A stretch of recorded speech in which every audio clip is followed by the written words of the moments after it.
Hey, what's going on YouTube? My name is Isaac or Isaac Builds and welcome back to another video. So today I'm going to be showing you a few building tips and tricks on Welcome to Bloxburg to better improve your building style on the game itself. So basically, if you want to better build or better construct your projects on this game, then you should consider following these tips and tricks to help you improve your build and making them more detailed, making them more elaborate, and just basically just making them look better overall as a general design. And basically that's pretty much all I gotta say. These are some basic tips that are gonna work for most styles of building. So if you're building modern or traditional, or if you're looking for a particular style, don't worry, these tips will probably and will surely help you build your next house or tower or town or whatever you're trying to build on Bloxburg.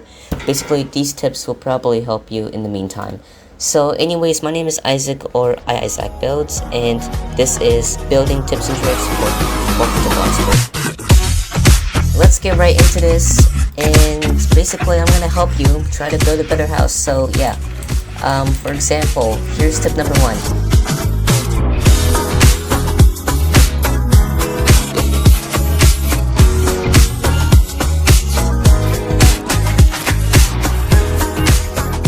If you want to build a house or basically a building, the worst thing you can do, or like something that's not recommended by me, is never to build a boxy structure. Now, with the structure itself, your layout shouldn't be like this at all. It should be more defined. It should have more shape to it. So instead of making it look like a square, it can look more like any other quadrilateral. Well, not quadrilateral. Just any other shape, like maybe add this, maybe add a little bit of that, and basically something that just has a lot more detail to it. This makes your build look a lot more elaborate, and it has more structure to it, so it has more detail into the actual build itself. Tip number 2. When you are doing the layout or the actual floor plan of your house, you want to have a sensible layout. Now of course, when you enter, it should have a natural flow of occurrence, meaning that like along the way you should see more and more detailed things. Like, you shouldn't see a living room right away. Like, if you enter a house, you should just see, like, I don't know, maybe a bathroom or like a mud room or like a sitting area instead of an actual bedroom or office. So with that being said, if you are to enter a house, depending whatever you're building, it actually does kind of depend. You can just, I don't know, make a closet. This could be like a bathroom space over here with another closet space. And now with this, you can just work along the way. Maybe make a hallway, think of ways you can implement ideas. If it doesn't work out for you, then just basically try something new to find something that actually works. And you could do something like this, then maybe add like a pantry. This could be like the kitchen. Now this could be an open floor plan for an actual house. So yeah, you should consider that, and just make sure that it makes sense, because you don't want it to waste space like this. Like, I mean, diagonal walls, if you waste space by diagonal walls, that's fine. But if you block off an entire area, then that's not using worth of your entire plot value. It's not gonna be worth it just to block out the space. You want to use as much space as you can to have more space for roleplay, or just your entire house to just make it more spacious, more comfortable to live in. Tip number 3, when you're painting your house, never ever use neon colors. If you use neon colors like toothpaste or cyan or unrealistic textures, it's gonna look really bad. You might think it looks cool, but in the end, it's just making it look worse. Like, I would use this as a wall pattern, but only for like a zoo or for like a specific style that I'm never gonna build ever or consider building at all. Never use like hot pink or neon colors like toothpaste or teal or cyan. I mean, cyan might be fine, but like only for furniture, not the outside, okay? And really, I mean, if you want to use neon colors, you should probably only use like really pastel colors instead of neon, because then that way it doesn't look as bright or annoying than, you know, regular neon colors. I mean, it's just stupidly bright for no apparent reason. Which, I mean, if you use something like this, that looks more appealing than toothpaste, which I don't know about that. Now tip number 4, that kind of coordinates with the previous tip. never use unrealistic textures. Now, don't use zebra or colorful dots. You should probably use something like brick or like exterior rough surface textures, like rough stone bricks, or like something like roof tiles, even though they're meant to be used for roofs. I mean, I like to use it because it has a texture style to it, I guess, a texture value in it that other materials don't have in this palette, because this palette is very limited, okay? Like, the only thing I see in here is like basic things. We should have more materials, but then yet again, this is not an architect simulator, this is a game on Roblox, so yeah. Anyways, along with that, you want to use more detailed textures like, let's see, smooth pebble brick, or like planks along, or horizontal planks, or wood, or twisted wood. Basically anything that's like an exterior feature or exterior material that is used on everyday buildings, like glass or something like that. If you want to use color, again, just consider using pastel colors on regular textures like twisted wood, or maybe even concrete, because concrete is not a bad choice. And with this, you can just make something look modern, or if you want to look more rustic, maybe something use like a darker value like brown or gray, or basically anything you want. Just make sure that it's not bright and overly exposed in color, because you don't want to use neon colors. Just use something more realistic, something that looks more better than whatever hot pink is. Tip number 5 or tip number 4? Frick. Okay, well, the next tip I have for you is basically just roof styles. Now, I mean, as again, it does depend what you're trying to build. Just make sure not to have mixed match roofs. Now, the reason why I say this, because the most common mistake I see is people doing is making roofs for separate rooms that's not connected under one roof. So basically, this becomes a really big mess of just a roof that is unnecessarily too much detail. It's just like, it doesn't look good. I mean, roofs usually don't have something in the middle like this. That's not really professional at all. I mean, it should be more distinctive and more dynamic, not really terrible like this. This kind of looks amateur. And to fix this, the most simple solution to this is just to simply, it was a roof, yeah. The most simple solution to this is just to go outside the actual structure and click, boom. The entire structure itself has a roof now, so now it looks better, it looks more complete, and it looks more like a one symbolized, one connected structure instead of multiple tiny roofs put together. This way it looks more professional, and it's just a lot better than what you would have what I had earlier, because that's a really common building mistake I see a lot. Of course, I wouldn't use that roof at all, okay? You might want to use like a gable roof or something. And for a roof here, I'll just give you some options to choose, or some examples of using realistic colors and realistic textures for roofs and floors.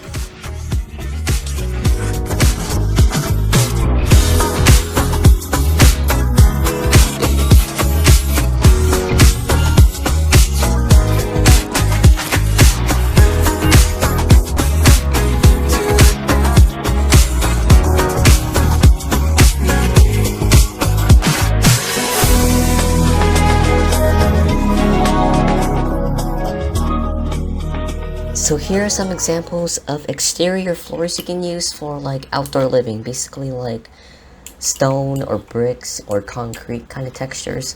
Something that looks more metallic, maybe like textured and rough, you know, because this really gives a more natural look. I mean, basically sidewalks are concrete, basically, okay? Exterior patios might be brick. It might be this kind of brick actually, or this. The specific selection of pavements are just examples of exterior floors you can use just for outdoor pathways. And yeah, also never use pathways like this.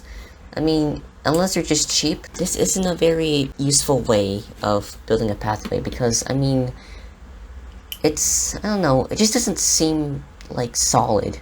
It just seems kind of dinky. It's not really useful. I mean, we have these little circle pad things that get in the way. If you were to paint it, you can kind of see like the circle itself, and it doesn't even line up, so it's gonna look worse. Don't really use paths. I wouldn't recommend it. And also, here's some examples of floor patterns you can use, like detailed tile or cozy fabric, or wait, is this fabric? What is this? Yeah, that's fabric. This is a cozy fabric. You know, this is like, this one is wood tiles, horizontal planks, planks long. Here's some just regular planks. Here's marble. You get the point, okay? And here's some interior walls that you can use, some patterns, some wallpapers that you might consider using in some of your future builds. Of course, some of these look nice. Here's some examples. I'm just gonna show you more.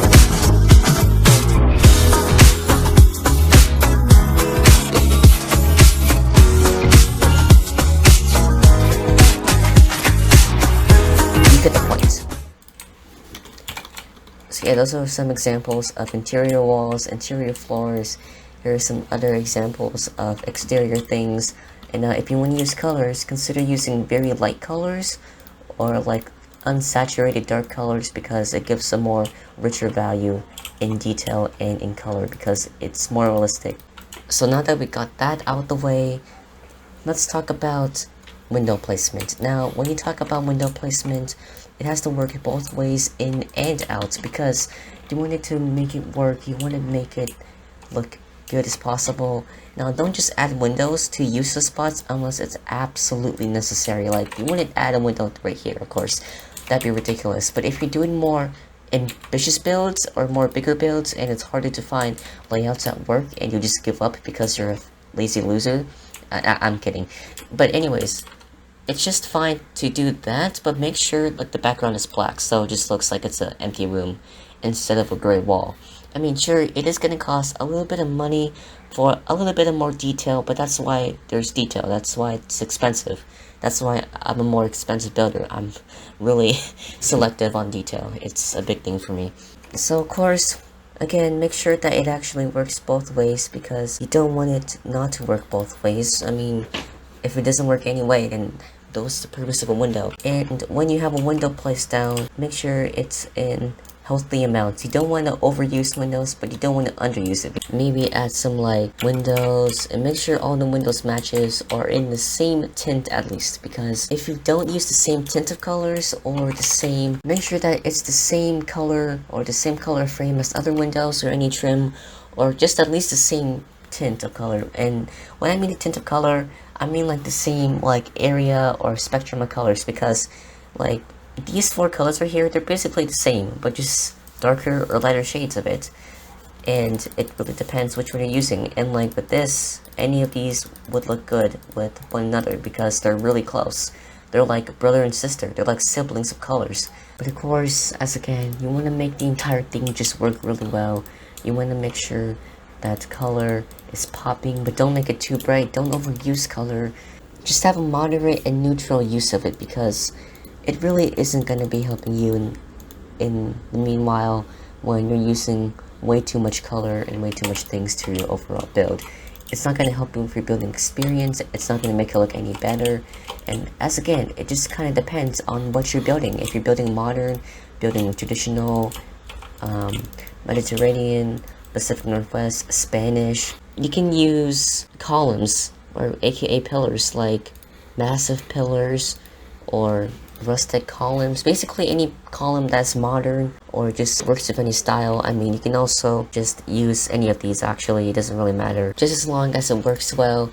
And if you want to make a patio, always make sure that you add the columns first, because or else if you have advanced placing off, you won't be able to add it when the roof is on. For example, if I were just to do this, I mean, you basically get the point, okay? Like, you see, I don't know why this happens, because this little tiny part goes through the roof, just for, you know, extra endorsement of saying that, oh hey look, it's a pillar, it goes all the way through the roof. Anyways, lighting placement. Now when you are adding light, you want to make sure that it's not just random everywhere. Like whenever I see a house build from a fan or a subscriber tour, sometimes I see things like a bunch of random lights like just plopped everywhere like this. And now, I mean, some people say I'm OCD for saying that it's too messy, but I mean, come on, who has a light arrangement like this? It's a house. I mean, it's freaking messy. No one has a house like this. I mean, have you ever walked into someone's house and looked up the ceiling and you're like, oh yeah, nice lighting arrangement, and it's like something just scattered, something like this. It's just not, no, just, it's not great. So lighting arrangements should be symmetrical most of the time. Just don't overuse light as well because of the brand new update that happened. I mean, don't use too much light, of course, because if you use too much light, it's going to be way too bright in your house. So basically, just calm down on the lights, okay? Make sure it works very well. Maybe have some hanging lamps hanging from the ceiling. Have a mix of lights. I like to use sleek lights because that's like the most common used lights. It's just very simple.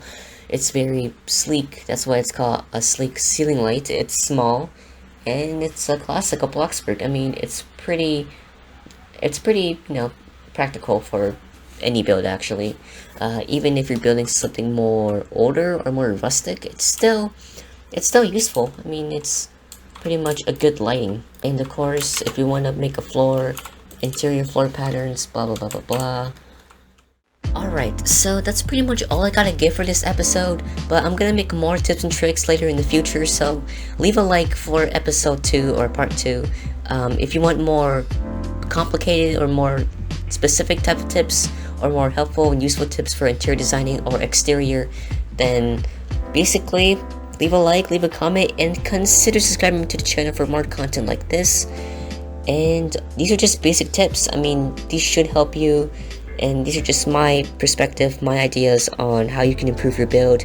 Overall, hope this helped you. If it didn't, then I'm sorry, but I mean, this is basically the basic tips, okay? So part 2 is gonna have more it's gonna have more elaborate, significant ideas. So that's pretty much it. Thanks for watching, and as always, stay fantastic.